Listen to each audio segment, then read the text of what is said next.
How to organize your kitchen. So cooking feels easier. Your kitchen looks organized. So why does cooking still feel hard? Have you ever stood in your kitchen, clean counters, tidy drawers, and still felt that quiet resistance before cooking? Nothing is technically wrong. And yet, you hesitate. That pause is what we're talking about today. Because if cooking feels harder than it should, the problem usually isn't motivation, time, or skill. It's friction, small, invisible friction built into the space itself. Why cooking quietly disappears. Most people think they don't cook because they're tired, or busy, or undisciplined. But watch what actually happens at the end of the day. You open a drawer looking for one thing and touch 5 others. You clear a surface that shouldn't need clearing. You cross the kitchen for oil, then again for salt. None of this feels dramatic. But together, these tiny interruptions stack up, and cooking starts to feel heavier than it should. Research on behaviour shows that when actions require even small extra steps, people avoid them. Not consciously, automatically. So when kitchens are organised for storage instead of use, they quietly push us toward takeaway. Not because we don't care, but because resistance wins. Ease changes behaviour. Here's the shift that changes everything. People cook more when the next step feels inevitable. Not inspiring, not impressive, inevitable.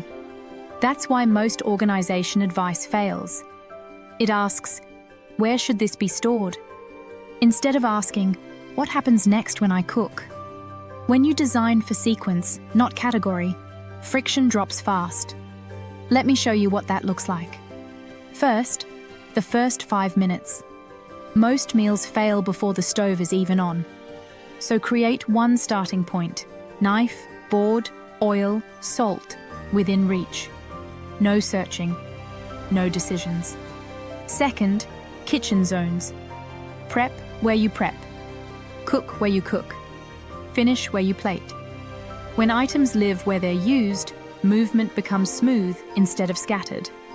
Third, reduce decisions. 1 oil, 1 salt, 1 primary utensil near the stove.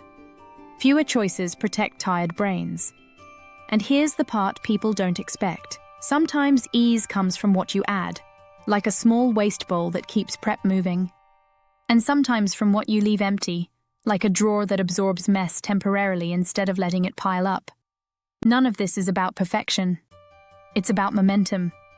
This is what comfort looks like. When friction is removed, something subtle but powerful happens. You stop trying to cook more. You just cook. Evenings feel calmer. Meals happen without negotiation.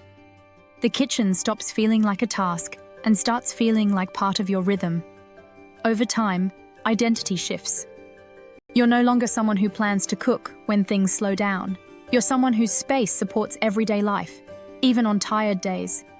That's the real goal of kitchen organisation. Not a tidy room. A room that quietly carries some of the load for you.